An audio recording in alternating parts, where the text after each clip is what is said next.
नमस्कार सर्वांना, जय महाराष्ट्र. जय महाराष्ट्र.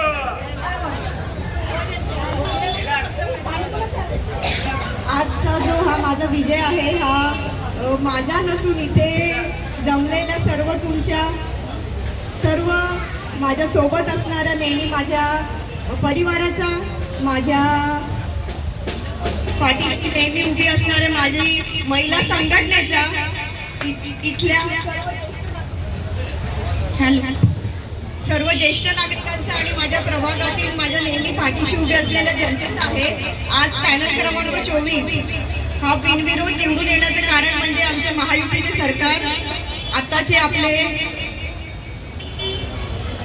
मुख्यमंत्री सन्माननीय देवेंद्रजी फडणवीस साहेब, उपमुख्यमंत्री सन्माननीय एकनाथजी शिंदे साहेब आणि आमच्या सर्वांचे लाडके संसद रत्न खासदार डॉक्टर श्रीकांतजी शिंदे साहेब आणि महायुतीमधले सर्व नेते, इथले स्थानिक आमदार रवींद्रजी चव्हाण साहेब असतील, राजेश मोरे साहेब असतील, या सर्वांच्या सहकार्याने त्यांच्या माध्यमातून आज मला पुन्हा एकदा या प्रभागाचा विकास करण्याची त्यांनी मला संधी दिली आणि माझे मार्गदर्शक माजी नगरसेवक रणजितजी रामदास जोशी यांच्या सहकार्याने आज मला इथे पुन्हा एकदा महानगरपालिकेमध्ये तुमच्या काही सर्व समस्या असतील आणि आपल्या प्रभागाचा विकास असेल, त्याच्यासाठी नव्याने पुढे जाण्याची मला संधी मिळाली आहे. त्याबद्दल मी सर्वांचे आभार मानते.